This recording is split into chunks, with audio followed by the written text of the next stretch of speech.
This is Keith Lawrence coming to you with another episode of Generational Jam Podcast, where your gift will make room for you. Today, man, we got a special guest. I mean, this brother is a special guest. Yeah, you see him every time you click up Channel 6 News. And today we have Redrick Terry, man. What's up? Yes, sir. Appreciate you being on the podcast, man. It. It's a blessing, man, in itself. Let's get to it. So I love to take the viewers down the path of how did you grow up? Because I feel like the portion of the growing up leads us to how we got to where we are today. So tell us about like your household. Was you two-parent, one-parent household, siblings? Let us know about those things. Yeah, so I grew up obviously in Rock Island, Okay. Born and raised, and the majority of my childhood was spent down on 12th Street, actually right almost like a couple blocks down from where the school is. I think was the Center for Math and Science now. Okay, math and science, got you. So kind of in that area. But I was with my mom and me and my younger brother, Royal. He's a couple years younger than me. We lived in that house on 12th Street for a little more than a decade. So that was like the main like childhood. Like anytime you think of those memories like from back in the day, it usually took place there. So so I just lived with my mom, but my dad was obviously in my life. He lives in Davenport, so we were up there all the time, and that family is so important to us. That was like one of our big things is that you can rely on family for anything. You can, anytime you need something, call mom, call dad, whatever. Everybody's cool. Holidays we spent together. It's a real tight family unit.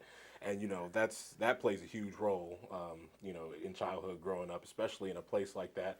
12th Street down there, it can sometimes get a little rough, but when you have that family unit, that's all that really matters. Yeah, we got Mr. Reggie. You over here sounding like Al Roker.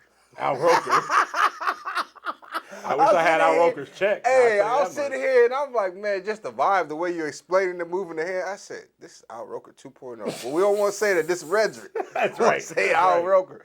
But man, that's what's up. So having that balance, you said family is everything. Bro, first of all, do you know how blessed you are? Where you said y'all was able to spend holidays and different things like that together? Yep. Every year. I mean, that was one of the things too, because that's just not something that everybody has, and I know that, and that's just something that you really got to value. Sometimes when you're a kid, you don't think about that, right? Facts, at that time, sometimes you can take that for granted. So, no, it's always been very important to me, and that's kind of what led me to still be here at this point in my career. Just being able to be around family. On Christmas, I might have to work Christmas, but I can, get off work and go right over to my family's house afterwards. So those are the moments that are just really special to me that I carry with me every day. So you tell me Channel 6 News has got you working on Christmas? What? Listen, that's the news business. Ooh. We don't get holidays. Sometimes we got to work weekends too. But yeah, I mean that's just the name of the game. Got you. So how has the transitioning coming from 4 to 6 been so far for you? It's been really good. I had a lot of great experiences at Channel 4. I met a lot of great people. A lot of them I still talk to today. That's what's up. And, it was just time for a change, though. And so, when I got over to 6, it's crazy because, some of these people that, I'm now working side to side with, I've been watching my entire life, Gotcha. And so that was kind of just for me an adjustment, but everybody's been extremely nice. From management on down, and it's been really good. I think it's been a little more than 2 months now, and it's been a good time. Man, they say when one door closes, the next one opens. Yes, So it it was a perfect opportunity to transition for you. That's what's up, man. Let's get to it, man. What did younger Redrick think that you would be doing now? Younger Redrick wanted to be. He was huge in sports, and I still am. I still love sports, but. That young kid, he would like play Madden and 2K all day long, right? Yeah, for the whole day. And I, ever since I was young, I wanted to be a sports announcer, and that's another really thing that I'm very much blessed about now is that I'm able to do the news, but I'm also able to do sports announcing on the side as well. So I've done a lot of high school stuff. I work for a couple colleges in the area too. Just being able to, do play-by-play, which has always been a dream of mine. In addition to the news, has been a great experience. So that's what I wanted to do when I was young, and I've kind of gotten a chance to do that now, which is really cool. Man, you living a blessed life, man. You living a blessed life. So right now we speaking of the good roses. Tell us about some of the times where you tried to get to where you are now, but it might have seemed like it wasn't the right time or it just didn't work out for you. I mean, timing is everything in the news business, really. Facts. Especially when you got, and it's not just the news business; it's other industries as well. But especially when you're kind of just starting your career, a lot of people, in fact, most people that are on the news right now, aren't from here. I mean, they're from this place, that place, that place. So that's a big part of how the news business works in the early goings. So when it was kind of clear that my time was coming to an end at Channel 4, I applied to several places. I mean, anywhere from Alabama. Trying to get up out of here. I applied one in Huntsville. I had some in Texas. I interviewed with a place in Nebraska. All kind of different places, and none of them worked out. And the opportunity came to join Channel 6, and it just seemed like it was just meant to be. That's God, man. You really said is. everywhere, bro. You was about to just get up out of here. You just was trying to chase your dream. Like this is what God told you. This is for you, and you wanted it out of here. Yep. It was about moving on to that next thing, because I knew it was time to move on, but you just don't know where, and it's crazy how it just ended up being right here at home. Yeah.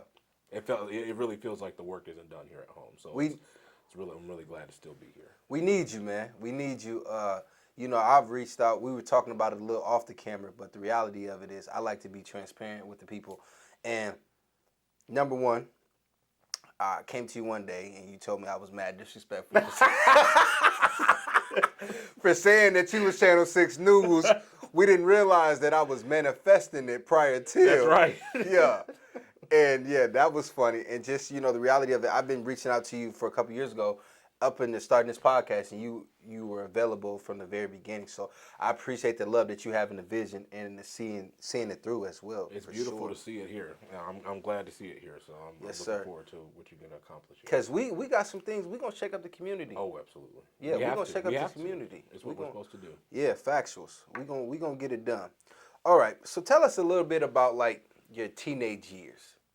Teenage years. Yeah, we want to go down memory lane. We even, maybe it's something that you didn't even really think about, and now it's like, okay, what? Okay, I did this yet. Tell us a little bit about your teenage years, though. I feel like me as a teenager and me now are two completely different people. Yeah. It was, I feel like, and it was really no fault of my parents or my upbringing or anything like that, but I just felt like there was a really big lack of self-confidence. Okay. Not necessarily being the most social.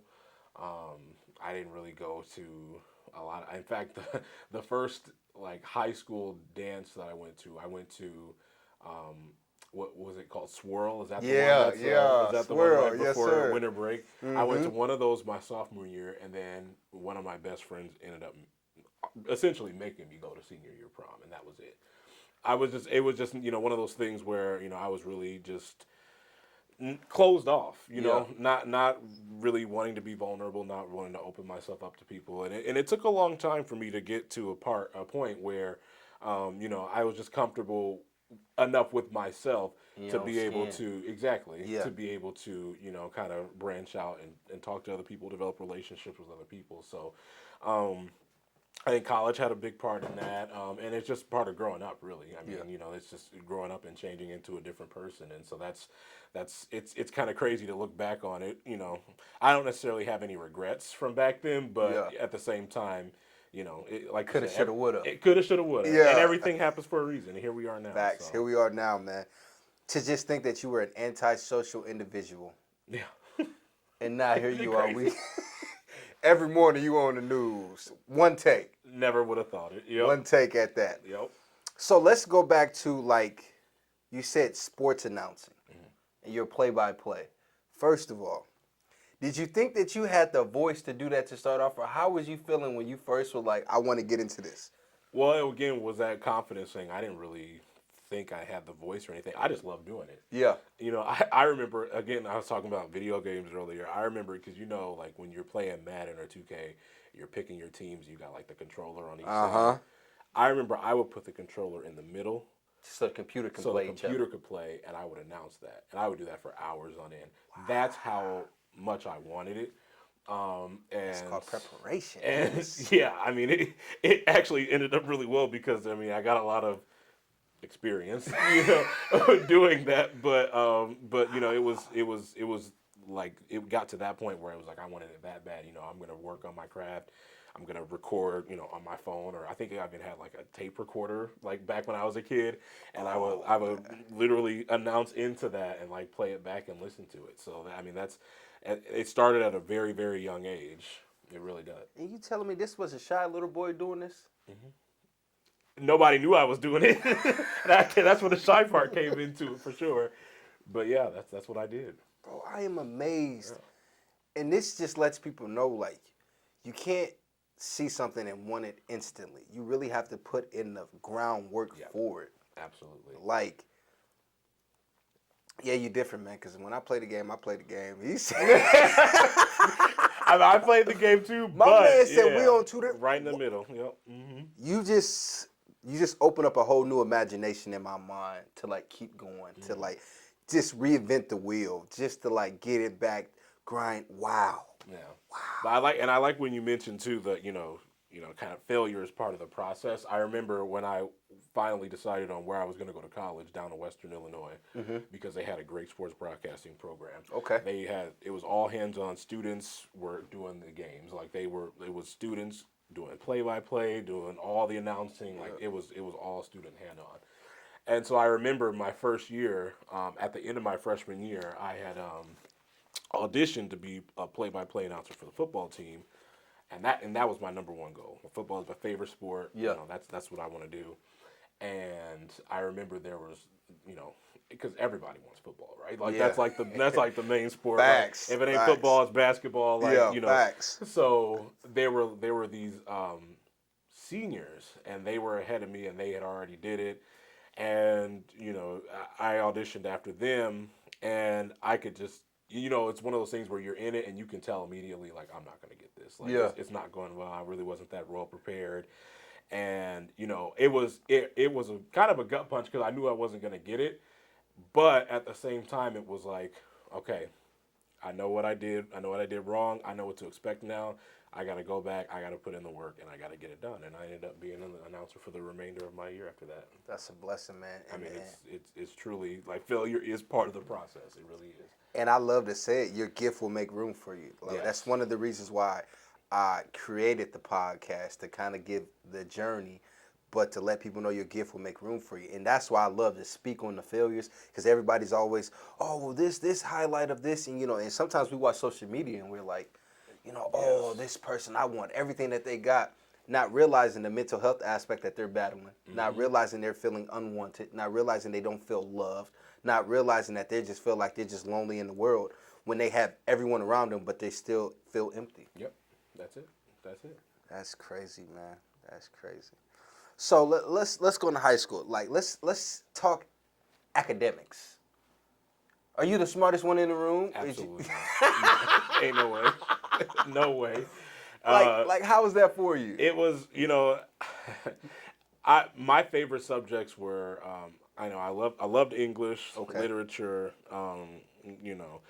geography was one of my favorites, but I was the worst math student ever. It was bad. I mean, I even had to take math 099 when my freshman year of college. And people get embarrassed by that sometimes. They have to take an under class, class that is trying to like prepare you to get to the level that you're supposed to be at. But I mean, that's just part of the process. It's one of those things where again, you just got to get in there and do the work, and everything will come to it. I'm much better at math now because of 099 math. Because of going Facts. through that class, and that's something that people are embarrassed of. I'm not embarrassed of it at all. It's just a part of the deal, and you just gotta overcome that. But yeah, no, that's I was far from the best student, far from it. But you just make it happen. What about the GPA? What are we looking at with the GPA when we go? Let's go from high school to college. What are we looking at? In high school, it was probably like 2.5, 6, somewhere around there. Okay. College, I stepped it up. Yeah. You know, because you just got to step it up. You know, Yeah, when you facts. get there. So I think I was around like 3.12, somewhere around there. Look at that jump. Yeah, yeah, Look at the jump. And like you said, when you want something, you got to go get it. You got to work a little harder for exactly. it. And guess what? If it came easy to you in high school, you probably wouldn't have needed to work a little harder in college. That's it. Yeah. So you would have missed some things along the journey. But the fact that it didn't, you like, okay, I got to put the groundwork. Exactly. You know what you have to do, and you just got to go do it if Yeah. that's what you really want. Okay, that's what's up, man. You can be on the news and not be the smartest one in the room. There you go. Like, there you but go. It's true. You can do anything you want to be. You know, you can really be anything you want to be. I love that. I love that for real, man. Okay, now let's talk about your college experience. Like you said, you went down to Western. How was college for you? College was great. You know, and it was one of those things where I didn't go to Western just because it was Western. I went there because of my program. That was one of the main things. I wanted to make sure that I was going to be able to be hands-on in what I wanted to do. Facts. And so Western provided that best opportunity, in my opinion.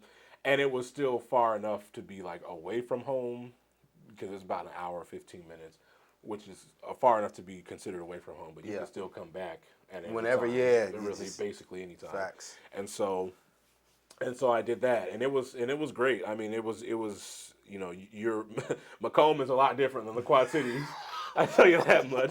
It's a lot smaller. There's a lot different people, but that's good because that's part of the experience. Diversity. You know, meeting new people, seeing people Yeah. that came from different walks of life than you did, that helps you grow and become a better person yourself. So, Facts. so that was, you know, those experiences were invaluable.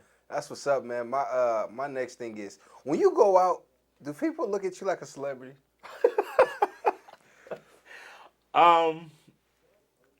Yes and no. Okay. First of all, for the people that say yes, I'm flattered, but I'm not me, a celebrity. yeah, Trust me, I'm not a celebrity. But yeah, I mean, no, people have been so nice, especially since there were great people that followed me at 4, but you know, since I've been at 6, there have been a lot of great people that have reached out, said really nice things. You can really feel the love from the community, and that's something that I appreciate and that I walk with every day. That's what's up. I'm telling you, man, I said it off the screen. I tell the people, my wife, man, she seen you on there. She said, suits looking good. They fitting, everything looking good. Said that money hitting, that money hitting a little different nowadays for sure. Yeah, when the viewers know. Like I said, I don't watch it. I just listen to her. But she say she watch it, boy, looking good out there. So that's what's up, man. That's what's up. So what was your greatest play-by-play game? Ooh. Yeah. You know, it's funny because I just this past weekend, so just this year I started doing basketball for Southeastern Community College in West Burlington. And we just had a game this past weekend. They're ranked number 7 in NJCAA. Oh, they got decent. And the team they were going against was ranked 12th, and it was their huge rival. You know, they've been playing for it's like their 130 something game they played, and it was Southeastern. We were up 2 with 3 seconds left, and unfortunately the other team hit a game-winning 3 at the buzzer, banked it in from about 35 feet out. And yeah, it was absolutely wild. But just that atmosphere. Yeah. I mean, the stands were packed. Thousands of people were there. I mean, it was really, really cool. But I mean, so that was a really cool experience. But you know, when I was with Western, I traveled with the team. So I mean, I've gone to anywhere from Myrtle Beach, South Carolina, to Western go out there? Oh yeah, no, yeah, I they play that. Coastal Carolina, which is technically in Conway, but that's close enough. Gotcha. And so we went out there. I mean, we've gone to both Dakotas, North and South Dakota. They play UNI, they play Illinois State. So I mean, all these places we've been to. I mean, it's just they're really, really good experiences. They pay for you to go to these places because you're the play-by-play person? Yep. Well, and I was a student, so you know, it was like, you know, you get on the bus. Double up, get on the bus. double up, my man. I heard but still, yeah, hustler every day. I'm hustler. Okay, so what is the greatest place that you have visited so far? Because we like the same age, so yeah, like in with sports or just in general. period. Just period. Because I'm pretty sure that Myrtle Beach was lit. Myrtle Beach was very fun. It was fun. It was a work trip, so it was mostly work, but Yeah. it was fun. Yeah. Daytona Beach. I've been to Daytona Beach once. That was really fun. But I think when I went to New York City, that was the best. That was that was in college too. That was a college trip with the National Broadcasting Society. We took a trip out there.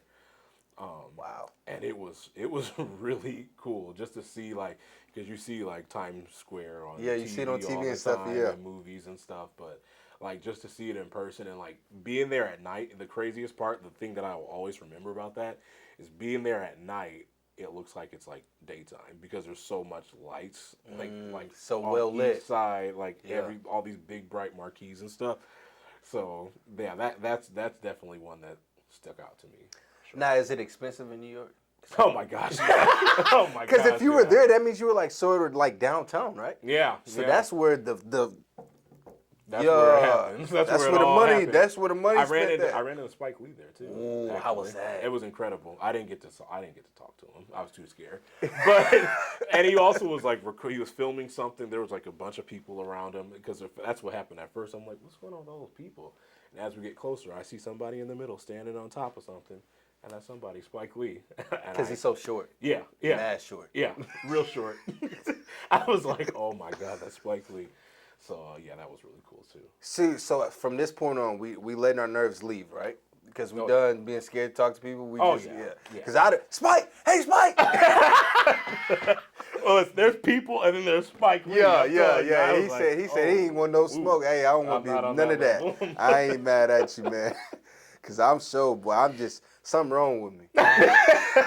Like legit, man, something goodly wrong with me, bro. Right, in a good way. But I don't miss no opportunities. If it's there, I'm taking it, bro. I'm because you never know what'll happen with those opportunities. If I don't ask you, I may die. You may die. I never get to ask you. Like exactly. legit, bro. Like it's like, what is your favorite part about your job? Without a doubt, it's being able to tell the stories of the community. Because oftentimes, we everybody is doing something in their life, whether it be good or bad. There are a lot of people doing a lot of good things, especially in this community. But not every time do we get to hear about that. Facts. There's sometimes, there are some other things that happen, and we got to put on that. That has to be aired. But telling the stories of people that are doing good things in the community is always going to be my favorite thing about this, especially being here. Facts. If I'm not mistaken, you did the Lonnie Ray's opening thing, right, or something like that. How did that work? Our morning reporter did that story on our show. So yeah, and it's like right around the corner from the station too. So yeah, I'm really looking forward to visiting there once it gets fully open. Everything that he's doing. I mean, it looks like it's a really cool thing. Man, it's a blessing, man, just to bring opportunity to your community. And I went to a soft opening, like I was telling you off the camera, but the things that he was saying was everybody wants to move to create something. Why can't we create it in our own hometown? Exactly. Granted, we gonna get the most hate here. People was like, you the same person who was just selling drugs. You the same person who was just, stripping or something. Whatever the negative narrative could be, you were that same person. So a lot of people won't see you in your new light, but the right people will see you. Exactly. Because your gift will continue to make room for you in every aspect of it. Yes, sir. Yes, sir. So what would younger Redrick tell now Redrick? Oh, man. Younger Redrick. What would he tell older Redrick? Yeah. See, we like to make people think. That's a good Yeah, we like to make people think, man. I think he would just be really interested in what's happening because he had all these dreams in his head, right? Yeah. He wanted to do this. He wanted to do that. He wanted to be a play-by-play guy. He didn't even really think he'd be in the news. Yet here he is. And so I think he would love to ask, what is going on? Like, what's going on in your life right now? I think he'd be pretty pleased. Got you. Now, what would older Redrick respond to younger Redrick? Get out of the house. Turn the Xbox off. Get out of the house and go talk to people. Yeah. So now you more opened up now that with your journey and stuff? Absolutely. Now, is it because of the path that you've taken or just because you just knew at some point, I got to get out of this? I think it's just the experiences in general. Okay.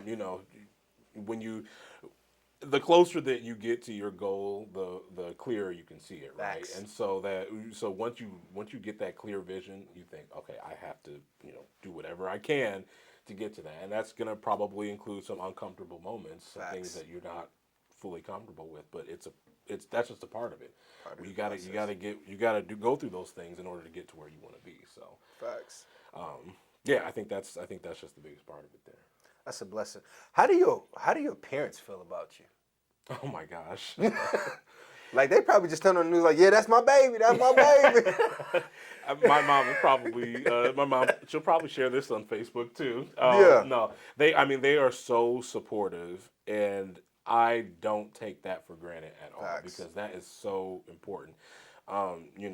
Because we all obviously when we're in the process of trying to reach a goal, we want to do it for ourselves, but we always have inspiration, and we always have I'm doing it for this person in the back of my head. Facts. For me, that's my family. It always has been. They have been with me every step of the way. I mean, through the good times and the bad. Yeah. And that I want to do this for them. And I want to make it a better community for them. They've been here their entire lives. Facts. I want to make it a better community for them. I want to help make it a better community for my younger siblings that are going to be growing up, and then my future family members that I haven't even met yet. Facts. It's when you boil it down, family is truly the most important thing. So oh yeah, 100%. This is why we're here. This is why we're doing this. Facts. So, how do your cousins and them, like, how do they approach you? Do they approach you as Redrick, that this my cousin, or do they approach you as you the money man? They better approach me as I'm their cousin. I'm still their cousin at the end of the day. No. Some people, man, yeah, they right. I think Rod Wave said it. You don't even see me as Rod. You don't see me as Noonie. You see me as Rod Wave. Like sometimes family can only see that portion of you now. They can't like get you back to that. So how was that adjustment with you, man? I think because I have a big family. Yes, you do. My best friend is your cousin, so yes, you guys do. Yeah, for sure. Yeah, he's on my mom's side of the family. The Muscavallis and Wilsons, a lot of people. A lot of people. But I think, from our beginning, and I'll just talk, because it's true on the Terry side as well, but I'll speak on this side because, through all those people, we all come from one place, and we lost our grandmother Betty Wilson. She passed away back in 2013, but she was the ultimate together person. Gotcha. She was that one where you go there for Sunday, you go to her house. She have a great meal, it's like Sunday dinners. The good old day. You can still taste them. You hear me? You hear at that me? point, but it was about being together. It was about being family, and it was about showing love for each other. And I think even though she's gone, a lot of us still carry that in us. Those today, traits and stuff. You kind of don't lose that over time. Yeah. And so I think we're all kind of doing our own thing out there. But when you boil it back down, we're all family, and we all treat each other as such. That's what's up, bro. My greatest thing that you've said so far is just the fact that you're doing it for your family, but you want to create a safer environment for your family that you've never even met before. So that means you're wanting to pass it down to the next generation. And that's a blessing in itself, you know what I'm saying? So it's like just passing it down, like not trying to hold it all together. Like, okay, I got this information, I've endured this, go ahead, here you go. Yeah. Like here's the blueprint. Yep. And obviously everybody's life is going to move a little bit differently, but here's a starter point. Right. So that's what we're here for, to really give those starter points, man. That's what it's about. Yeah. So I did a little bit Facebook stalking. Oh boy. It's the smidge of it, you know what I'm saying? I try to Facebook stalk anybody that's about to be on the podcast so I can kind of see what they're involved in.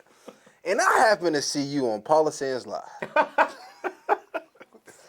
Yeah, you read my question board, but how was that? What happened there? I was watching it, but I guess I don't really understand.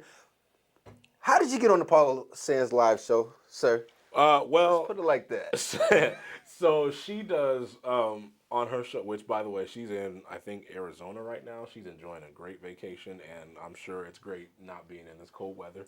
Wow. I'm just gonna start with that. Paula, live it up, Paula. Yeah, I'm sure that's great right now. So every new employee at Channel 6, every new on-air employee gets kind of the welcome treatment, okay. Just kind of a way to get to know the person, because for the most part, these are people who have not been in Quad Cities TV before, and these are going to be people that are telling the stories of the community. So we got to know. Just to get a little bit more comfortable with these people.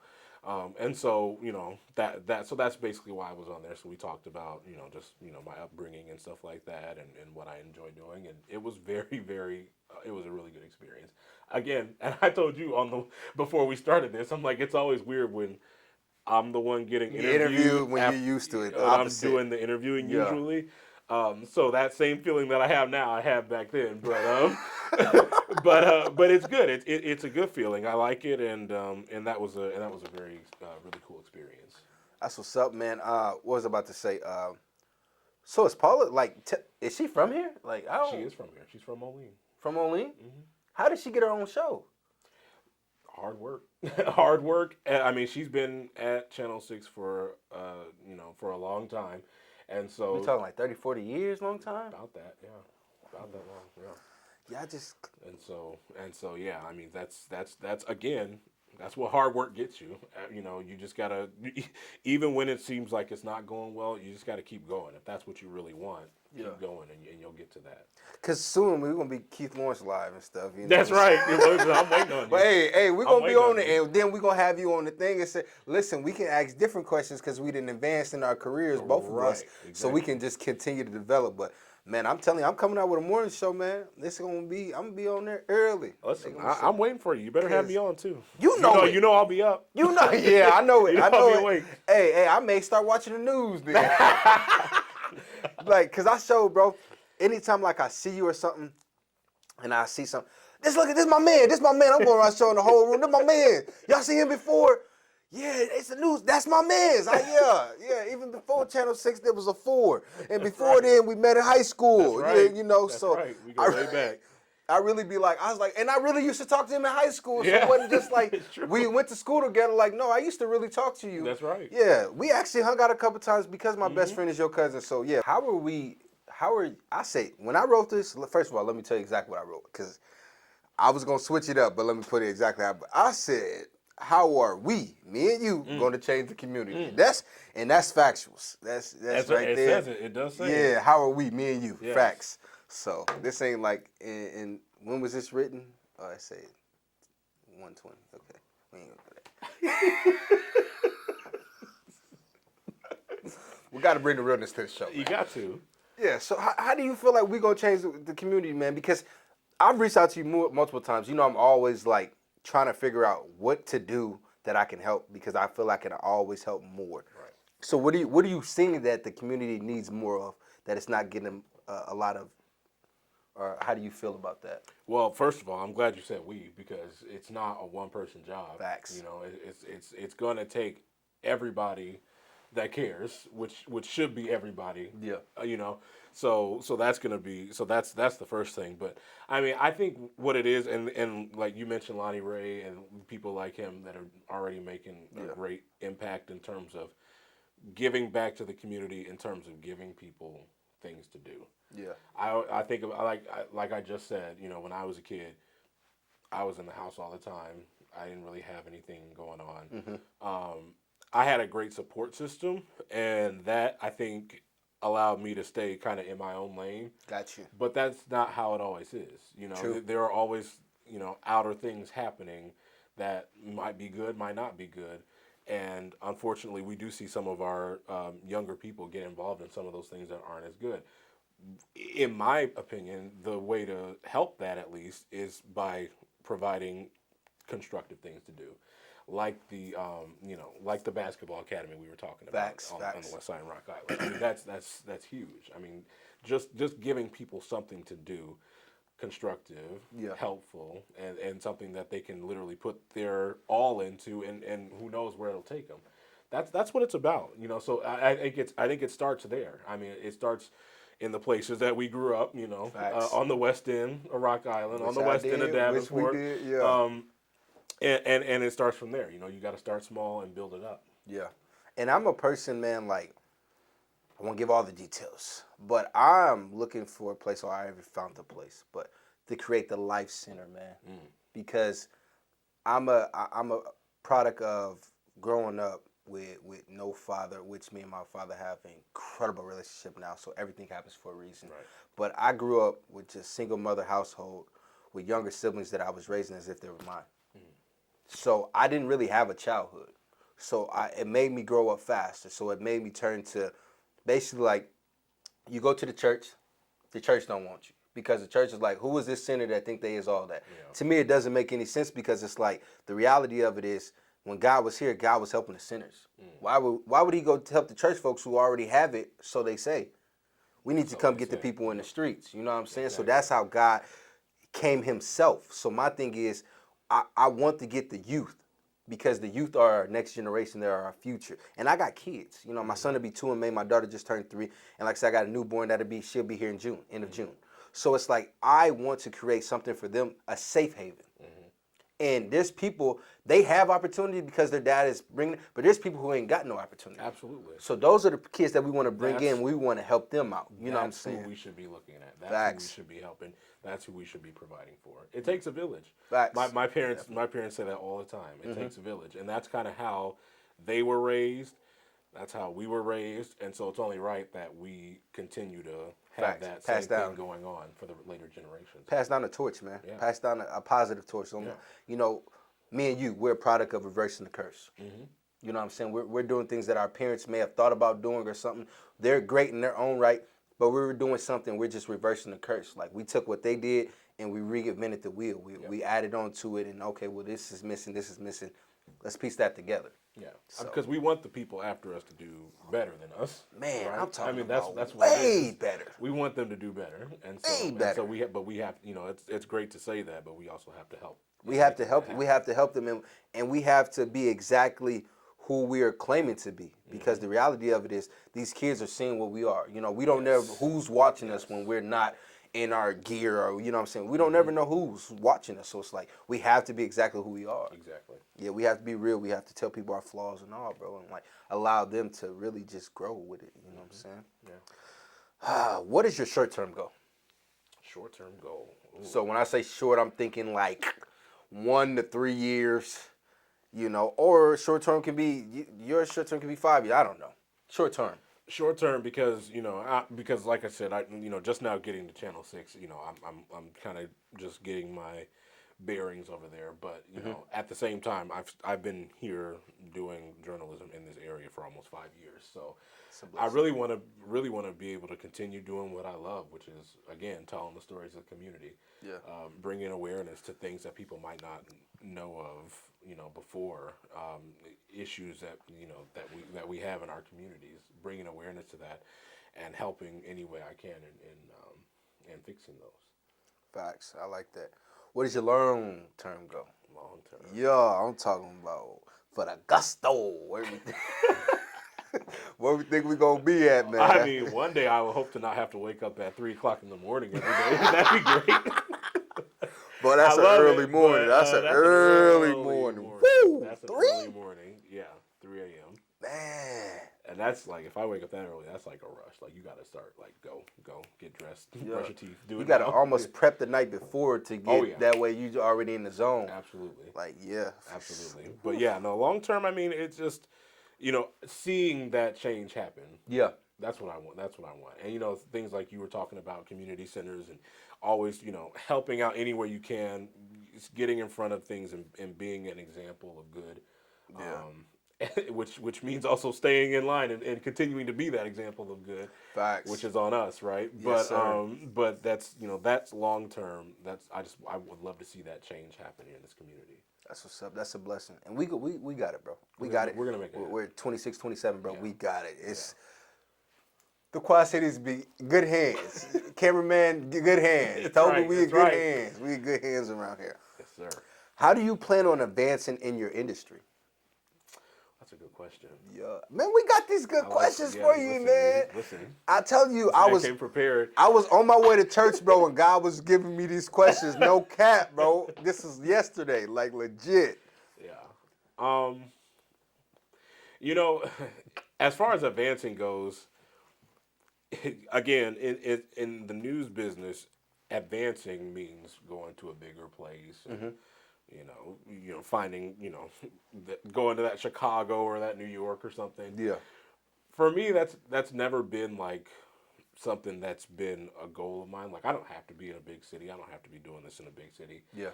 I just want to be in a place where, you know, I can give back to Yeah. it, you know. And so that, as far as advancing in my career, is basically just being able to do exactly that, being able to give back.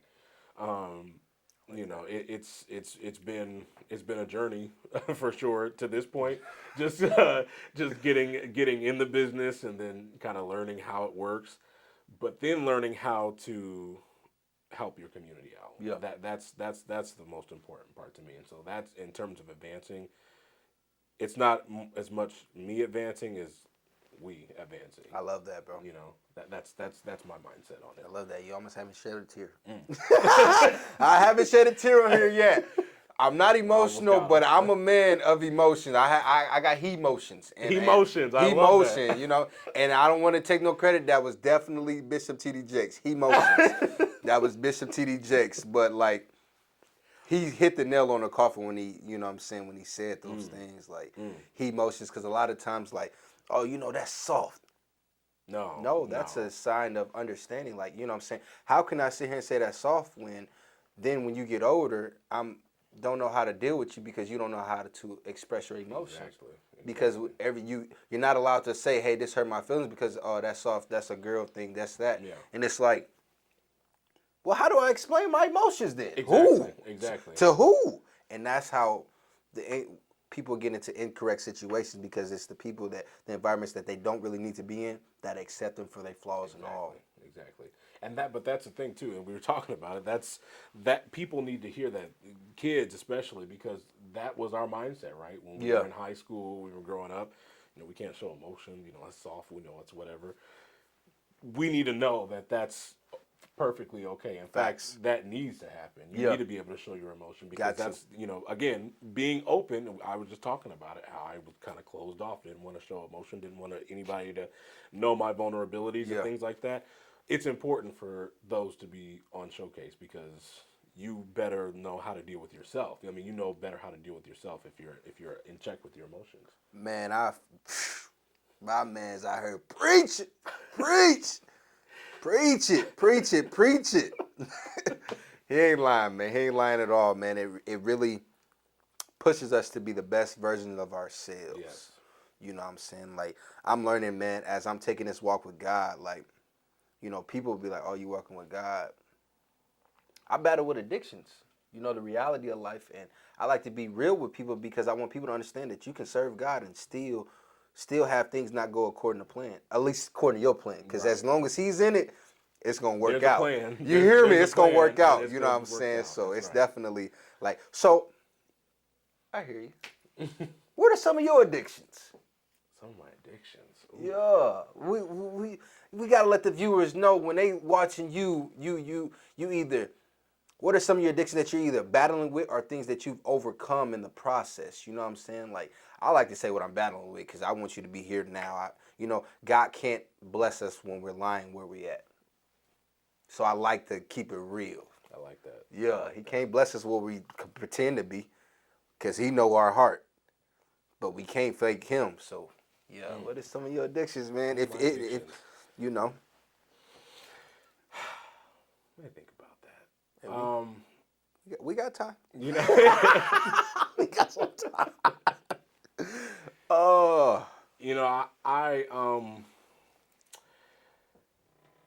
I've often, over the years, I've kind of struggled with my weight, and I think at a point, at least, food was something that kind of became, in a way, an addiction. Scapegoat. And just a kind of a way to kind of feel better about any situation, whatever you got going on the outside, this, that, and the third.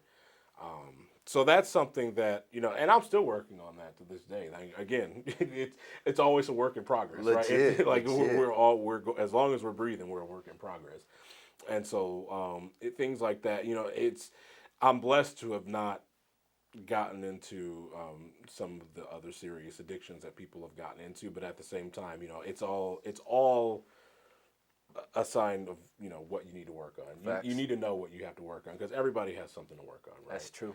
Within themselves, and so doing that is it's not easy, but it's something we all have to do. So yeah, that's probably one of my biggest addictions. What's your go-to snack, man? My go-to snack. What's your like? It's like you could be doing good, and this is your cheat moment. The moment you see that, it's gonna consume you every time. And you better not say no chocolate ice cream, man. No. Okay, No. okay. I don't even like chocolate ice cream. Me neither, bro. Oh, I dislike it with a I don't pass. even like chocolate I ice think you're cream. nasty if you really eat it, because it's like I was already brown skinned. Exactly. We already got the brown here. We don't need no chocolate ice Hey, cream. I like the vanilla butter pecan, man. That's right. That's right. And I need to stop because it's high in sodium and stuff. That's not good for you. It's that popcorn. Crazily enough, popcorn, especially like the microwave popcorn. It makes sense because it's just like on the go, like you pop it. Yeah, you just pop it and you good. You got the little bag. What flavor? Butter. Butter. Gotta be butter. I like the kernel kind, bro. I like the sweetness of it. Oh, the kettle corn. Yeah, there we go. Kettle. I was saying kernel. The kettle. Kettle. That's a good one too, though. Kettle, my go-to like that. I don't know. It start with an O. It's like the movie popcorn. The kettle. Orville Redenbacher. See, look, I already know. Well, I told you. I already knew. Man, that's like my go-to though, Yeah. and I like to eat it at night. Mm-hmm. Yep. Me too. And word, if I'm gonna be transparent and real with y'all, I've been battling with eating butter pecan ice cream and Oreo cookies each night about 10:30, 11 o'clock at night. And I'm seeing it in my face. This is a safe space. You can admit your addiction. Man, gotta keep it real, bro. Yeah. Like you gotta keep it real. Here I am, man. You got me tears anyway. This a laughing tear. Right, exactly. It's a laughing The tear, good but it's tears, in there. yeah. It still got there. Oh man, what is your gift? What do you feel like is your what do you feel you bring to the world? Like, why do you feel? What is your purpose in life? Wow. Ooh. Bro, we coming with them. Stop it. Wow. Yeah. I always find it so difficult to like look into me and Mm-hmm. find those type of answers. That's always been a question I've struggled with, honestly. And some of that might go back to some of those insecurities that we talked about earlier. But I think for me, it's anytime I see a situation like I have a lot of empathy about me. Okay. So, I mean, anytime I see a situation, like, I can't just like be like, oh, okay, well, next, or I got my own thing going on. Like, I always have to look at somebody's situation from their perspective and see what they're going through. And even like when, say, you run into somebody who's like kind of mean and Nasty standoffish, with it, yeah. nasty and stuff. It's so easy to be mean back and to want to engage in a fight or whatever behavior, but you really you just have to kind of step back and think, what is that person going through? What's their situation? Because that's not just that's surface level. There's something inside that's causing that, right? I love that. So I think that's and that's something that took some time to get to as well. That's something I kind of had to learn over time. It's just be more patient with people and kind of again be able to take your shoes off, put their shoes on, and see what they go through, their walks of life, and what causes that. And I think that just kind of gives you a better perspective overall in life. I love that, man. One of the things that I say, bro, because I'm always throwing spiritualness into something, because God has been too good to me not to shout him out. Amen. But the reality of it is, bro, it's a scripture, and it lets us know, bro, we don't wrestle with flesh and blood, but against principalities and rulers of dark forces. So when a person is this type of way, it's not them, it's the spirit in them. Because although God runs everything, we in the devil's territory, which is why he got kicked out and he came here. We're in his territory. So I look at it and it makes it more easier. And unconditional love, and realizing that it's not the person, it's the spirit. I think those two have really just allowed me to just embrace people, even on the days where I don't feel like it, because it's like I gotta check myself, because it's like you can't be this type of person and then one day when everything is going against you, not be who you're supposed to be. It's like, okay, I have to be myself, and I feel like God has given me that gift where I can just be myself no matter the circumstance. I can be high, low, you'll never know. I'm just being myself, but I'm always seeing things for what they are. And realizing that, I think it just helped me so much. It's like, it's not the person, it's the spirit in them. Yeah. What is the spirit doing there? You know what I'm saying? And being a listening ear to a person, you don't even realize how much you can change their lives. Yes. Because people sometimes don't know how to articulate what they want or how they feel. Absolutely, yeah. And it goes back to the whole, you're soft. You can't voice your opinion. So as you get older, now anger is what I want to do, lashing out, destroying things, putting my hands on people. Yeah. That's how I get it. But it's like, no, because you're you, I'm me. Proper communication goes a long way. Yes. And communication can change so many different ways of how we feel. But sometimes people don't even know. So sometimes you just listen to people and they'll tell you without realizing it themselves. Exactly. Sometimes you just got to say what it is and what it ain't. Yeah. So I definitely. That's deep. That's real. That's Man, real. we real and That's deep, real. man. We here, man. We here. That's what we here for, man. What is the word of advice that you would give to someone else? Just like, whether it be part of the culture or whether it be just like with the news broadcasting, what would be some advice you would give? Keep going. I like that. Keep going. I mean, it's just in all different walks of life, you're going to have adversities. Some of us have a lot more adversities than others. Yeah. And it can be so easy to just give up and be like, it's not worth it. I don't want to do it anymore. But it's always worth it, especially if it's what you really truly want.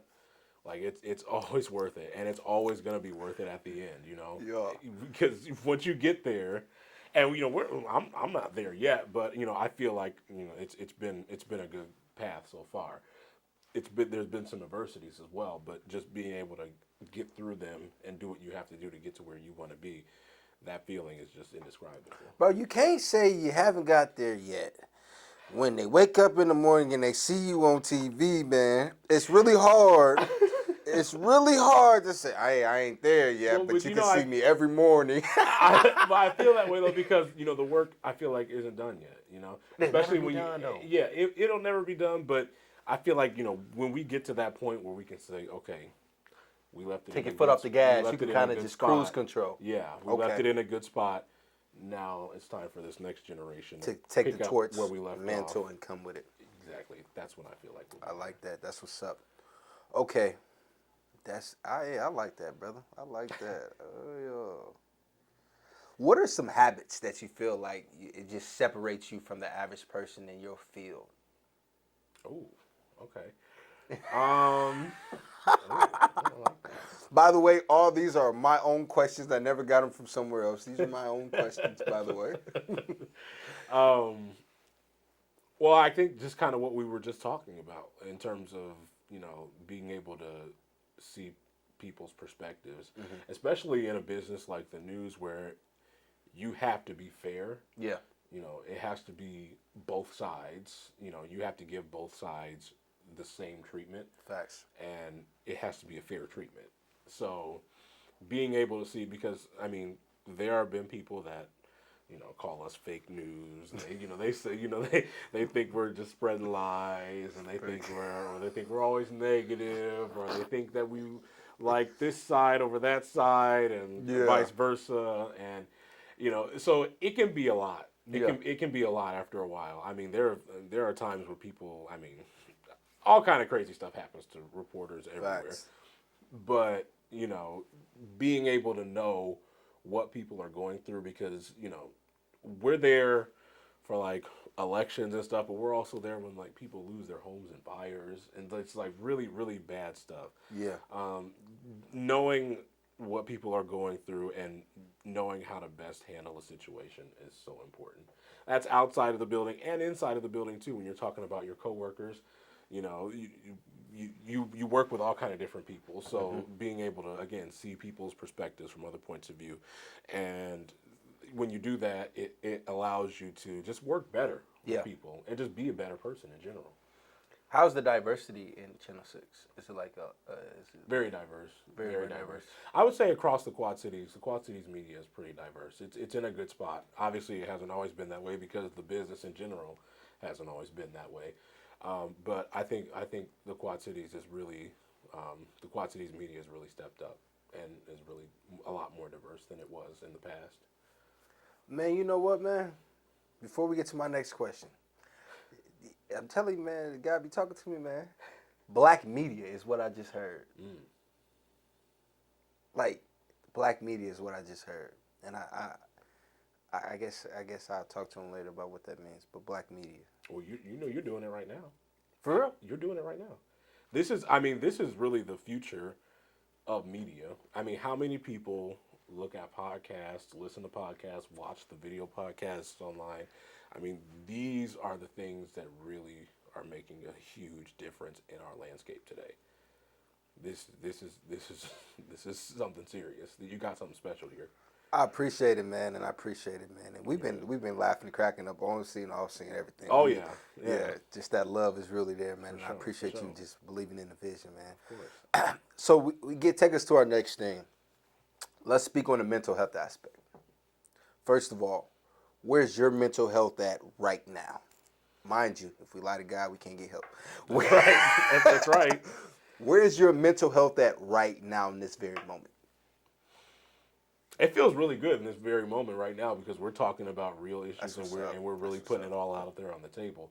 And I think that's what helps people the most, but people don't usually do that. I mean, it's we're doing this online show on at my new station, Channel 6.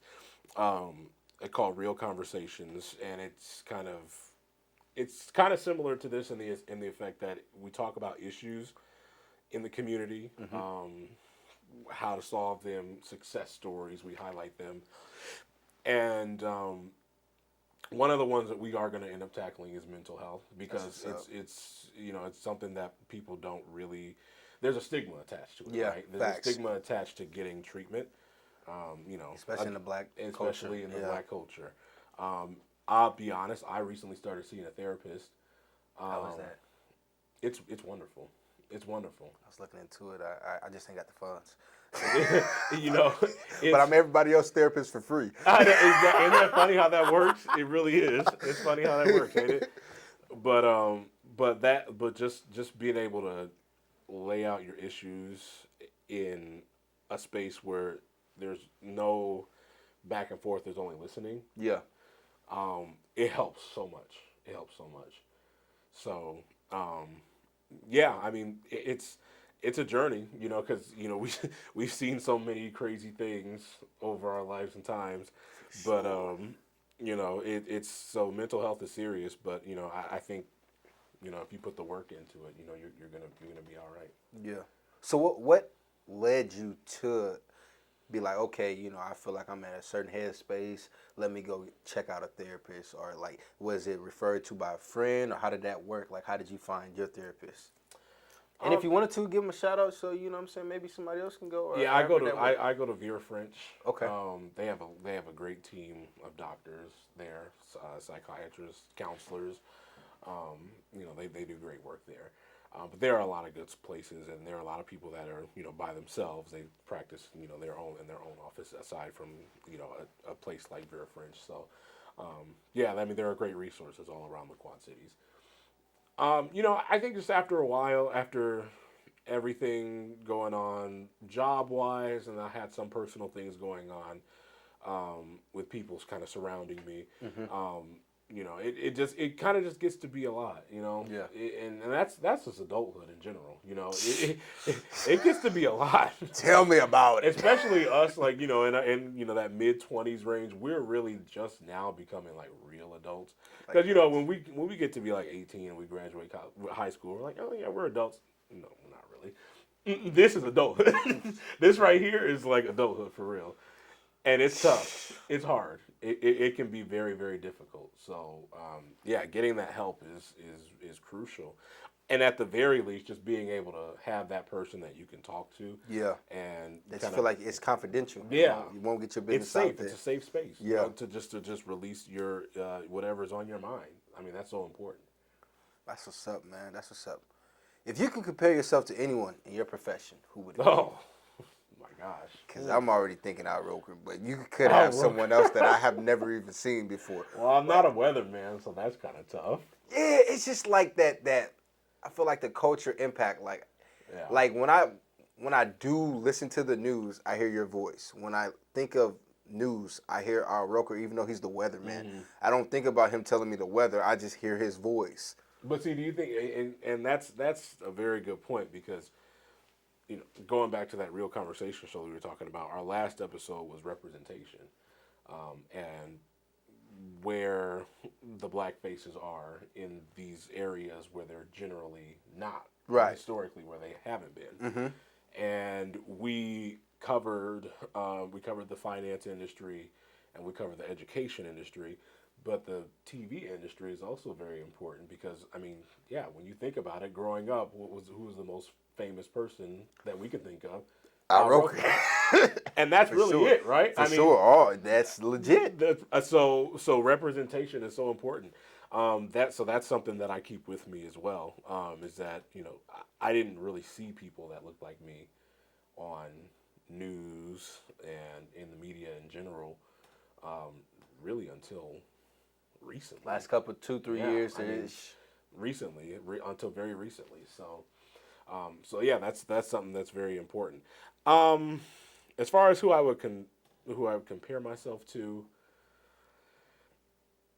I would probably say, because there's not a lot of people that do like the news and sports thing, Mm-hmm. but I love Lester Holt. He's a anchor for NBC Nightly News, so he's the one that comes on after Channel 6 at 5. So he's the national guy. Lester Holt. Lester Holt. I'll be looking him up because I have no idea. Never even Turn on Channel 6 at 5:30 today. You'll see 6 at 5:30. And so, yeah, but he's got that real deep voice to where it's like you hear it and it's like, oh, yep, it's time for the news. Let me go ahead and watch. Yeah. You know, one of those that things. inviting voice. That invite. Okay, I got you. Very inviting. Okay, Exactly, that inviting. Exactly. Got you. And I aim to be that someday. But Man, as long as you're working on it now, you're there. You're the best version of yourself right now. So that's what I appreciate that. So, Hey man, flowers here, bro. So yeah, so that's probably who I would compare myself. Lester Holt. Yeah. Okay, we're gonna check out Lester tonight at 5:30. Yeah, that's right. We're gonna check out Lester. What is your biggest pet peeve? Ooh. My biggest pet peeve. Yeah. Something you like, man, if you don't stop doing this, I'm gonna hit you upside your head, man. So this how we're gonna break it down. We're gonna do professionally and we're gonna do personally. So that way we can get bam bam. We can get a follow up. Yeah, okay. Honestly, they're really pretty much in line with each other, professionally and personally. People that make things about themselves. Oh my gosh. You know when you're telling a story and it's like, oh well, that happened to me, or oh well, and me, and then me, but me, but then this happened with me, and it's like, my man, I'm just trying to tell the story. Like, what's up? Do you want to hear it or not? But yeah, no, I mean that's probably my number one pet peeve, and that goes into professionally too, because in my opinion, as a journalist, it's never about me. Facts. Even though I'm telling the story, it's never about me because it's not my story. Yeah. It's somebody else's story. Yeah. And that person, whoever that somebody is, deserves that time that you're giving them. So it should be about them. Like I've been doing a pretty good job with it.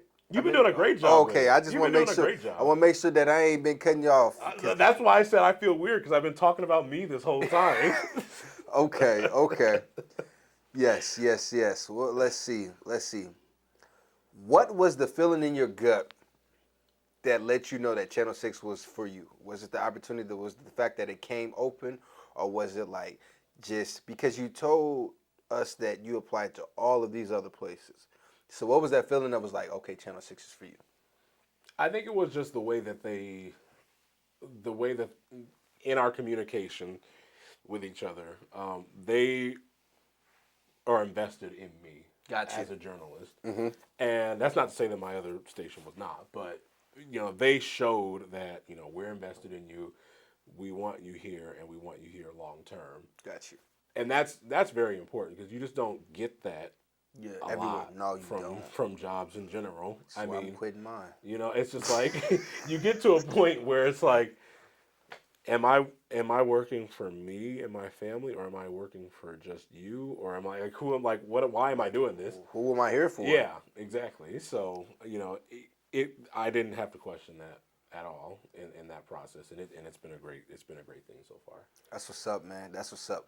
What is some of the best advice you ever got? Like, this was good as gold. Like, you dropped this knowledge, it's almost willing to impact everybody that ever hears Don't be afraid to step out of your comfort zone, it. because your comfort zone is just that little slither of what you're happy with and what you're comfortable with, and usually it doesn't involve many other people. It's just you most of the time. You have, in order to like fully live out your life, you have to step out of that comfort zone, and you Yeah. have to experience new things, new people, different cultures, all of it. It all makes a better you in the end. So that was the biggest thing, because like I said, I was stuck in my little lane all throughout school, up until college, when I was forced out of my comfort zone because I was on my own. Yeah. I was in college. No more relying on the people. Yeah, that's definitely the biggest piece of advice that I've ever been given. That's what's up, man. What is the worst advice? Like, you heard this and you may have thought second on it, but the moment you heard it again, you said, ain't no way this was some good advice. Oh wow. Ain't no way. Yeah, I've been so fortunate to like not to have really good people in my life, to where I don't think I really get like really bad advice. But there are people out there that, again, are kind of all about themselves, to the point where it's like, I'm gonna get mines and everybody else. If you good eat, luck. you eat. If you don't, that's okay Yeah, too. Like, yeah. I just feel like obviously you have to look out for yourself at some point, yeah, but I feel like there's a way to do that while also helping out the people that are around you as well.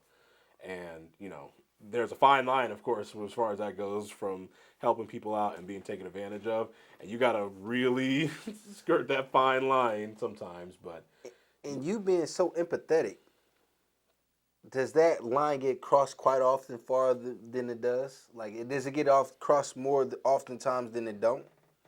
Because I would think of a person like I know coming up, if a person say they feeling every emotion that the people around them that they care about and love, that person is being used. yeah, Why? Because it's the moment you feel like you want to be a superhero and save everybody, exactly. and sometimes you can't even save yourself, so you find yourself just drowning.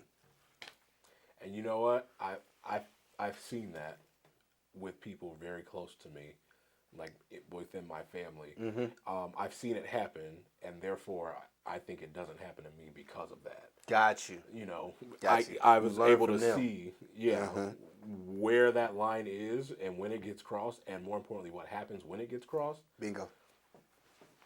Don't want any parts of My that. man said we're not even I don't gonna want no play parts of like that. we're not even gonna So, play like this is the situation that we're gonna go to. no, like we're not even gonna go there. Cause So, bro, like you know me, what high school? for years, What junior high did you go to? Washington. Okay, so from high school. Yeah. Would you say I've been the same person since you met me? I've Oh, grown my out God. clearly, but would you say Oh I've my God! No, I mean, listen, you are who you are today. But really, I should ask you the question: what would young Keith say to this Keith right now? That's what I want to know. Yeah. And then the vice versa. Yes. What would younger Keith say to me now? Yes. Younger Keith would say, "How did we get here?" That is the question that younger Keith would ask. How did we get here? And older Keith would let me know that, or me now will let younger Keith know the persistence and the consistency and being crushed. Sometimes being crushed to a point where all I could do was cry. Like, you know what I'm saying? I found myself in my room, like, crying. Like, sometimes I know what I'm crying about, sometimes I don't, I'm just crying. So, like, the consistency in allowing it to, because like you said earlier, my vision became a lot clearer once I realized what I wanted to do. Once I realized this is what I wanted to do, everything else became clear. It was like now I'm in tunnel vision mode. Yeah. How do I proceed to help others on this journey while being my authentic self, but not using people? I don't want to manipulate you. I don't want to manipulate others around me because you can't get the proper success that you need. I want all of us to grow. Right. So that's what younger and older Keith would tell each other. You feel me? Like younger Keith would be like, "How'd you get here?" Like it just was like it's been like a blur. Yeah. And consistency. You know what I'm saying? And really, I would tell younger Keith the break-in when your family broke into my house, like my family broke into my house, and August 16th of 2020, that changed the course of my life. Like, but what the devil mean is still what the devil mean for your bad. God gonna use that for your good. And look at me now, man. Look at me now, man. I'm blessed, bro. I can't complain. I'm blessed, bro. Blessed. Let's see. How do you separate from being a news broadcaster, correct? News broadcaster, to being a son, to being an older brother. How do you balance those things? It's really tough to balance, honestly. I mean, and for the people that actually have families, like sons and daughters and wives and husbands and doing this, I mean, like that is really hard, right? I mean, like finding that work-life balance. I have trouble with it, and I'm a single man, completely single. Like I don't. It's tough for me, let alone somebody with a family. You know, so it's very tough. But you know, at the end of the day, you have to remember, again, why you're there. You know, what your inspirations are, what your motivations are, and so many times that comes back to family. For me, it always comes back to family. I know for a lot of people it does as well. So, so you just kind of have to figure it out. You know, you just got to make time. You find the time to you know, be with your relatives and your loved ones, and you know, because that time is so important, and especially in the days of the pandemic and things like that. Bingo. It's tomorrow's just not promised. You know, tonight not even promised. The reality. A couple of minutes from now is not promised at this point. So, you know, just keeping what's important to you as close as possible is just so important. It's vital. Yeah. I like that, man. I like that, man. So, how do you is there any training that come along with what you do? Like, is there like different courses and classes that you go to? Like, okay, well, you know, because I was listening to Bishop T.D. Jakes, and he was like bringing it, and he was just like, he brought his voice up here, you know, to get the crowd rocking, and then he brought it down, and then it was like, is that something that you take courses for that, or how does that work, or it just come with time? It really comes with time. Okay. You know, because I don't ever want to look at any of my old news clips. I'm sure it's like, what's wrong with that guy? You pointing out everything. You're pointing out everything that you see, like everything. You know? But you know, it really does just come with experience. Okay. And I think too, examples are so important. So like looking at other people, like Lester Holt, for example, he's one of my favorite examples of, you know, what a news broadcaster should be, what they should sound like. And I'm not saying completely like copy somebody. Yeah, but your own twist on it. Right. You can always take because he's there for a reason, right? Exactly. He's there for a reason. He's there because he's successful, and he's one of the most successful. So take something and figure it out in terms of what works for you and what doesn't, and you can model yourself off of that. And that's not just the news business, that's any business, really. You should always have examples of, you know, people that are doing what you want to do, and draw from it. See what they do best, and how you can incorporate some of that stuff, and it really helps. Man, I watch 10 to 12 podcasts a day, right? Yeah, it helps. Legit. It helps, doesn't it? And what I do is I like that. Yep. I like that. Mesh it all together. Exactly. And then literally like some of my notes, it'd be like I'd be writing something down, bro. And then gotta be like, put it in your own words. Bam, okay, well, I would say it like this. Like I'm taking what they said, but I'm saying it like this. Like I realized it became a lot easier to me once I would write things as if I was talking to a group of people, as opposed to like someone saying something to me. So I would switch up the words and different things like that. Because you are talking to a group of people, right? I mean, that's it. It's just three of us in this room right now. But there's going to be more than three people that watch this, right? At the end of the day. And how I look at it is I'm preparing myself to be when I get into a room of thousands of people. Like, you know what I'm saying? This right here in a room of three people, when people see me, they're like, man, like I had people at school, they asked me, was like, do you ever get discouraged or something like that? And I was like, By the time I do, I don't. So it's Yeah, like exactly. the moment I open up my voice, it's like, okay, yeah, okay. The moment I ask you that question that engages you, I'm no longer nervous. Because now I have your attention. Exactly. It's the getting your attention that makes me nervous. But once I have it, still all sign good. and deliver. It's all You know what good I'm from saying? there, Like, yeah. hey, yeah, Yeah. definitely. Football or basketball? It's football. It's football? It's football. It's football? That's always been my favorite. I've been disappointed by the Bears ever since I can remember, and so it's football. It's football. Like, I think since like 85, 86. Even before I was born. Yeah, Exactly. I want to say 1985. Ever since then, everything Listen, has just. it's been rough. So yeah, I It's been won in pretty 85. rough. I want to say so 86 on to now is. Oh, yeah, you Hey, guys- I mean, we were there in 2006, but your Colts. Yeah, I'm had glad to- you said your that. Your Colts had to steal it away from us. Well, technically, we didn't steal it. We had the better overall team. I mean, I guess. We had Peyton Manning, who was definitely better than Rex. Yeah, I mean Grossman. that's the main difference, right? Yeah, no, because we had Reggie Wayne, Marvin Harrison, Dallas Clark on our offensive side. We had Jess Saturday at center. Yeah. So our But whole, we had a everything- good offensive line at I that love point, Devin too. Hester. That was to me was my favorite. Yeah. Like return man. Like I would never Oh, forget, yeah, bro. he's the best of all time. When that Super Bowl was happening, I'm literally at my granny house, and at this point we was having Super Bowls and stuff at her house, and pizza, chicken, and everything. And I'll never forget the first kickoff, and he returned it all the way for a touchdown. When I say I'm the only one, it's about, I want to say 15. 14 people are going Bears, one person is going for the Colts. All my life, people are going against me, man. And I'm talking about they in my face and they grown. I'm a kid.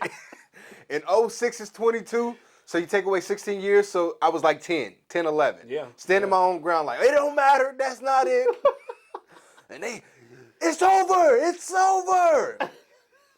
And then I'll never forget my uncle made a bet, and then I couldn't finish the game there, so I went home. And I called, I said, hey, Unc, I'm accepting my money now. To this day, that man work at Arconic, and I ain't got no bread, so we need to run that back, because I need my money. And it has accumulated so much interest in the last 16 You years. charging interest now. That was interest. 16 years, man. Come on, man. We got to get it done, man. So, let's see. We going musical, live concert. Or no, those are different things, right? Oh yeah, Yeah, those are different. I would say Yeah, put those I'm under not gonna different lie. umbrellas. I'm not the biggest fan of musicals. I because it's just like that mix of like a play / movie. Yeah. And then the concert part of it, and It's a lot. it's too much for me. It's like my mind. don't start acting and like I'm into the acting and then you start busting out the song. Come on. I don't come know, on, man. West Side Story was one of the hardest movies alive, bro. When we got to sit down and watch that in high school, I was like, You got into it. hey, and then they, that song, West Side Story, that's my jam. Like, bro, you know what I'm saying? Like, that was one I could sit back, that in Grease. I could sit back and, like, Grease, watch okay. that all day, definitely. Classics, yeah. And knowing they going into a dance, and I'm okay, I'm on the dance floor with them, you feel me? For real. So we going to go, so do you listen to the newer generation or older generation when you listen to music? Ooh, I think it's a mix of both, really. I think a little bit more so toward the older generation. Yeah, me too. But I like the new stuff too. So what are some of the young artists that you listen to? Because now what we're doing is we're taking the viewers into a life of Redrick Terry. We're taking them into the view of when they see you, they may be like, oh, he likes this. You know what I'm saying? Like the reality of it. So like, who are some of the young artists that you listen to? Some of the younger artists. I really like Lil Baby. I like his flow, but I also like the message he has behind his music. Man, Like, he it's give me real. amp, bro. It's real. He give me amp, bro. Yeah, Like it's for real. when I'm listening to Lil Baby, I can do it all. I'm You about to really- run a whole couple blocks. You feel me? I'm about to get this weight off me. I I'm know, over for there in real, the exactly. zone. Exactly. Yeah. Him, Rod Wave is another I one was for me. gonna say Rod Wave. Rod, my Yep, I was dude, just man. gonna say Rod It Wave, just too. Rod. Sometimes I be depressed. Like at one Yeah. moment I'm singing, is you feel me, richer than I ever been, and then I'm saying abandoned. So it be confusing me. I be like, dang, am I richer or am I abandoned? Which one? But it's crazy because like that's like that's his outlet. That's like their outlet Legit. for artists. Like, so legit. Just kind of like what we're doing right now. This is your outlet. Legit, right? legit. and that's the same thing with him. And I just love people to like, bro, like I really want this to be like a homey, authentic feel. Yeah. And I just can't wait to grow, you know what I'm saying, obviously. But just shout out to my brother-in-law, Marcus Elliott, for allowing me to use his home while I, before I find my own place. So that's a shout out to him too as well. Yes, shout out to him. Who are some of the oldest artists that you listen to? Oh my gosh. Well, the Super Bowl is coming up, and this halftime show is gonna be like Legit. Like Because we got Mary J. Blige, who is probably my favorite artist. She gonna be talking You gotta do the Mary. Hey, you hear? Get them big like Hey, you knee-high feel me? Got the boots. new high boots and get the. Then I'm about to put the white shoes on, the tiptoe in it. I said, Mary, no, she can't dance. What's she doing? She got me rocking to the side. And she been rocking with that Mary walk for about 20, 30 years Yeah, now. she a queen bee in the game for sure. Absolutely. No, she's sure. probably one of my probably my favorite artists, because that was something. And again, my musical tastes were really, they come from my parents. Yeah. So like my mom was huge on Mary J. Blige. My dad is huge on her too. Yeah. Just that old school. Gosh, what else? Who else? Her be snapping, bro. Her today. Cold. She's good too. There's just so many great. I love Stevie Wonder too. I ain't never been a Stevie Wonder. Really. Like his music is just, it like makes you feel good on the inside. Does that make sense? Does that sound weird? No, like, I don't. Is It's weird? the reality of it. But like, music is supposed to be like that. It's like supposed inside out. It's like, Yeah. ooh, I feel good about this. Shit, I'm about to Go get some Stevie off right now. I'm gonna get some Stevie on, man. We got you. Tobe, you listen to the Stevie too, man. He said, he said Stevie ain't getting along. There is one harmonica that was performed a solo that he did on a Travis Scott song that I really love. Yeah. when he breaks that Man, harmonica. he raw with it. Listen. And his hair started back here, so I said Stevie must be really blonde.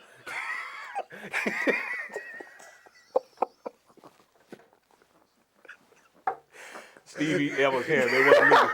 Stevie, if somebody Stevie, showed if you this here. video- No, I'm out. I'm gone. I'm out. No. Y'all have a good day.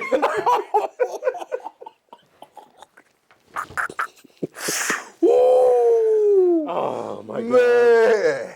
Oh, wow. Bro. Okay, well, that was something. These episodes are getting better and better, man.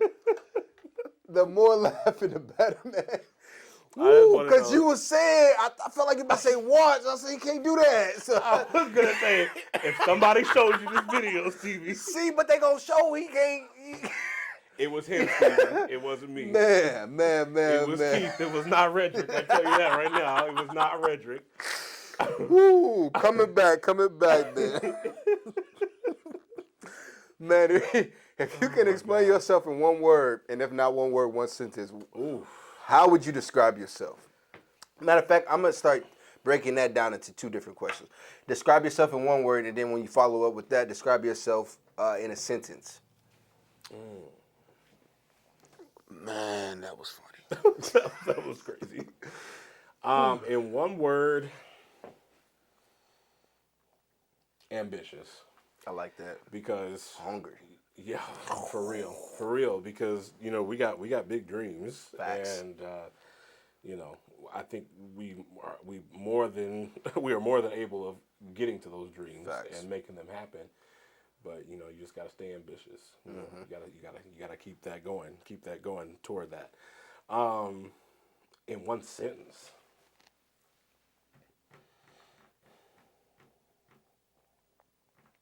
And even if you can't think of something yourself, something that you feel like multiple people have said about you that describe you, and you're like, okay, I've never really looked at myself like that, but multiple people have said it, so I have to be this route. People think I'm hilarious, and I don't know why. Yeah, bro, you funny, bro. I might be funny looking, but I don't know about funny. Man, crazy. I really don't know about funny. He said that. Maybe funny looking, don't know about crazy. But I think laughter is key. You can't live without laughter. You gotta laugh sometimes, even when there's nothing to laugh about. It keeps you going almost. Man, in my opinion. To me, laughter is key. I've always been that funny person, but now I've transferred to where I was that funny, annoying person to now I'm that funny, encouraging, wisdom person that you're going to, that you I can give me some jokes out of this man, and he gonna keep it real with me. Right. And I'm a person like, when people come to me about their problems and different things like that, and they're blaming everybody else, I go and tell them it's you. They hate that. They hate that. I say it's you. No, it's not me. It is. Because the reality of it, you can't change another human being, right? Exactly. So you saying everything that they doing wrong, but you not changing yourself, because I'm pretty sure you go get that human being and bring it to me, and they gonna tell me everything about you that you feel like is perfect, which makes no sense, right? Exactly. So it's like you have to change yourself before you can actually try to change another human being.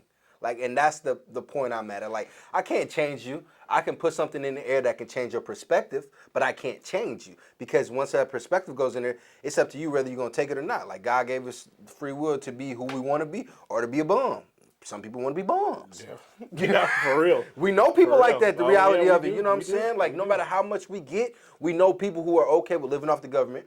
We know people who are okay with food stamps, and if I make too much money, they're going to cut me off, so I'm going to quit my job first. Yeah. Or I'm going to tell my job my availability ain't that.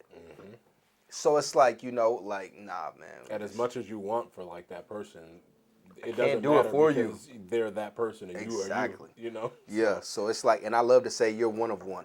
Yeah. You're one of one. Like, you know, I seen something that said 7 billion people in the world, or however many people in the world. Each one of us have our own different handprints. So it's like, my dad is my dad, my son is my son. We're Keith Edward Lawrence, senior, junior, the third. We all are going to be different. Yep. I'm doing stuff that my dad seen in his fruition, and some things that he thought about, and now me as a son has taken the mantle and doing it. Yeah. And I'm making sure my son has whatever you want to be. I don't want to force you to do anything, but whatever you want to be, I want to give you that outlet, that opportunity to be that. Yes. But we got to put in the work. We have to. Got to put in the work, bro. The work got to be done. It must be done. It has to be done. Yep. Kanye or Dr. Dre?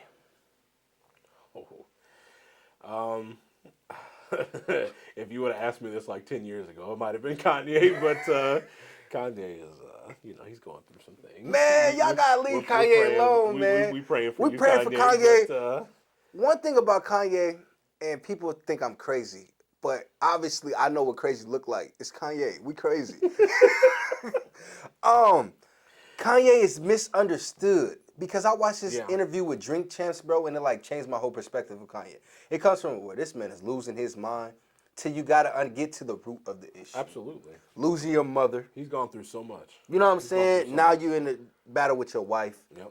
You know what I'm saying? It's like so Kids much in the mix. kids. Yeah. And now he making songs about the wife, and it's like, when the kids listen to it, how do you look? Because when I heard that song with him in the game, I said, oh, Yeah. he let it I haven't go. even listened to it yet. Bro, when you do, the game talking about what he did to Kim K, and I was like, bro, Lord this have still mercy. your wife. It's the mother of your children. Yeah. Like, even if you guys aren't married anymore. They got about like, 4 of them. Yeah, like y'all got kids. Bro, so What are you that to doing? me, but you know what I'm saying? Like I said earlier, it's not Kanye, it's the spirit in Kanye who you feel me? You know, and And I mean, some of the things that he's gone through. I mean, how would you react? You know, losing your mother when you're at the top of the world. At that point, Kanye was the music He was. industry. You He know what I'm was. saying? He was. When he lost her, so it was like, yeah, man, being at the top of It's the world hard and to not having that understand, yeah. backbone no more there for you. It's like, dang, what do I do next? What do I tough, do now? Like, you know, so it can turn anybody crazy. And if you're not following the proper steps, everybody's out of there. Yeah. Man, so far, man, it's been an joyous moment. Any questions you have for me, bro? Any questions? I really liked the question that you asked me earlier. Where do you think the change from the community is going to come from? So I want to ask you that. Where do you think it's going to come from? Like you said, us coming together. I feel like the change starts with the individuals taking the initiative to say, hey, this has to change and being different. And I believe that the life center that I'm talking about, that I want to create, and hopefully other people want to get around and create it as well, help create the vision. But the life center, bro, because I feel like if we can get the youth now, which are the next part of the generation, imagine the advancements that we're giving them. Not just to be rich, because everybody wants to be rich, and that's okay. Because I want to be rich at some point. Everybody wants to be rich, right? But my impact, I want to be bigger than more than any zeros in my bank account.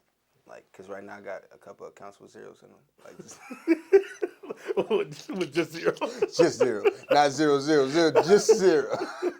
But I want the impact to be felt around my community, and then that's gonna change to the world, bro. This podcast is called Generational Jam, right? It originally was Stallion and Rain Reverse the Curse. Because what it was Stallion and Rain. Like I came up with the name in high school, Mr. Stallion. You know, I that's remember that. Oh, you know what I'm I saying. remember. So it was like Stallion and Rain. That's royalty. You feel me?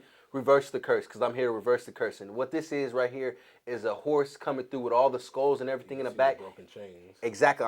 I'm breaking through the barrier. So I switched it from Stallion and Rain podcast to Generational Jam podcast because I feel like I'm the jam in the middle of the generations. Like I have the generation before me, our generation, and the generation after me. Yeah. And I'm the one that's going to jam us all together. Like my vision, my goals, and everything are going to jam everybody together. So I came up with Generational Jam, man, and I feel like that's what God has given me to tell me. Like I'm jamming all of us together. Why can't we get the insights from the older generation? Why can't we get the insights from our generation without the hate? And why can't we get the insights of the younger kids of what they want to see? What are you wanting to be? You know, everybody now, when I was growing up, we wanted to be doctors and lawyers and all that stuff, the basics. And then now it's, I want to be a rapper. I want to sell drugs. It's like, people are really trying hard to get out of that life, and you guys are running to the life. Yeah. So we got to give them an outlet to be like, here, let's go play some basketball. Let's go play some 7-on-7 football. Let's go get in the studio. Yeah. Let's give you free studio time. Let's get some of the best engineers around here that don't mind volunteering for the kids. I'm gonna do this for free, but the volunteer is there. We're here for you. So that's what I want to create and do, man. I just want us to be better collectively. I don't just want myself to rise. Like I'm always talking about Toby. Like Toby's my video man. When I'm growing up, ask Toby. Like last week I sent you 2-3 people, like that was reaching out. I was like, hey, who does this for you? I'm like, Toby, here's his information. Like, I want to create everybody to build I don't have to be in no jealousy mode because guess what? I can't grow like that. Yeah. Yeah. And like I said, God blesses us where we are actually. And that's why a lot of times I'm on social media putting out what I really go through. Because not just the good, but the bad too, to let you know I'm following in God, but I still make mistakes. I'm still human. I still slip. I still have addiction to porn that I fight every single day. I still have addiction to weed that I fight. You know what I'm saying? Different things like that. But I'm battling these things, but I'm open. So you may see me hit a blunt. Reality of it, you know what I'm saying? You may. That don't make me no different. Yeah. You know, it make me high. But but you know what I'm saying, like stuff like that, bro. So it's like, yeah. I remember, and you know, it's funny because I do remember when you posted about when you got your house broken into. Yeah. I remember that day. I remember seeing that post, and I remember thinking, oh my gosh, like that. And I remember, I'm like, wow, he's putting this all on social media too. And I was at the time, I'm like, why is he doing that? But now when you explain it, like it makes sense. You know, you want people to see the bad as well as the good because in social media, right? It's always about it's always a positivity. Like you'll never you're doing this, you're doing that, you're at this place. You know, you're doing your thing. But that's not life, you know. And so when people go through things like that, they're like, oh well, my life must just be over. My life is terrible. Blah blah blah. No, that's just life. I mean, bad things happen, right? To good people all the time. All the time. Like you know. How can I complain about my house being broken into, but I was able to eat a meal that night? There's a person who ain't got no meal. How can I complain when I was able to get in my vehicle and leave and pull around and drive around to go ask the neighbors what was going on? There's somebody with no vehicle. I went back to my home that was just broken into and laid my head that night. People ain't got no home. So when I even think about complaining, the reality of life sets in. I have a vehicle, I got food, I got a family, I got people that love me. Even when I don't feel it sometimes, they still love me because they show me. And sometimes we got to get out of our own head with that. And it's just like everything that I have, there's someone out there wishing that they had. Yeah. I go in my closet and I can switch, which is why they robbed me. You know what I'm saying? These are people that I love, that I lived in. I wouldn't say lived. I slept in cars because they didn't have a place to go. And the people that I was around said, I don't want a thief in my home. I'm going to respect that enough. Well, since he's with me, I'm not going to allow you to sleep in no whip. We in a whip. Right. You know what I'm saying? I'm not, if you ain't got nothing to eat, we If I got some money, you got some money now. I'm not gonna give you my money, Yeah. but I feed you. Yeah. Hey, I feed you in a heartbeat. And if Yeah. you really need some bread to do something, and I got it to give, here. Yeah. I'm not second guessing none of that. Because guess what? Whether you use it for good or bad, I gave it to you with good intentions. God is gonna bless me for my good intentions. I have to ask you this too because Go ahead, bro. I like this though, for real. I like this. I feel like now I'm in control again. Hey, I like this, bro. No. Like we said, we've known each other for a long time, and I remember you in high school. You were a good person, but you were hilarious. And you're still funny, but you were out there. Oh, You were out there a bit, right? But as we sit here today, I feel like I see a completely different person. I see an insightful person. I see a person that is always thinking forward, thinking ahead, and thinking about how we can make things better. Where did that come from? Growing up, having to be everything, like I was, not to be national, but I was like my mom's husband, her boyfriend. You know what I'm saying? I was my siblings' older sibling, but I was also their dad. So having that environment that you have, it forces you to grow up not having a childhood. Like as we were in school and different things like that, you know what I'm saying? Like as the kids are being able to play and do sports and don't have to worry about nothing, I'm sitting here robbing people at school because I gotta get money to help my mom pay bills. You know what I'm saying? Like it was wrong, but in my mind, if you got it and I don't have it and I need it, it's mine. It's okay for me to take it, and that was dead wrong. So a lot of the things that I did then, I feel like when that break-in happened, it was like, God, like, look at all the things that you've taken from people that I've allowed you to, and now it hits home. It hit a little different, right? Imagine what they were going through. You don't know what they needed that money for. You was just taking it because you felt like you needed it more, but it was theirs. So just having to grow up early, man, and not being able to be a kid. I never could be a kid. So I was always at the grown folks table. Like I was always, stay in the kid's place. Well, I'm here. Yeah. And then I had to learn how to be quiet. So then I can listen to the information. Because the moment I started talking, that's when I was getting sent out. So now it's like, you know what I'm saying? I'm sitting down there playing with them, but I was just getting the insight from the oldest and seeing the people around me have gifts that they never worked on. That gave me a different perspective because it's like you said, we take different things from people and then we put them on a table and I'm like mixing them up. Okay, I like this good about you. I like this good about you. I seen you do this, but I feel like if you'd have did this like this, it'd have been different. So I'm going to take that too. And that's how it just like, and being, man, I was blessed by my parents, man. They smarts and they wits. My dad's smart. He's very intelligent, man. My mom is too. But the love that she has is unconditional love. Yeah. And it's like, that helps me be who I am. You know what I'm saying? Like through the flaws and all. Yeah. So, yeah, if I can, yeah. That's what I would say. I love that. Yeah, definitely, man. Any more, man? Wow.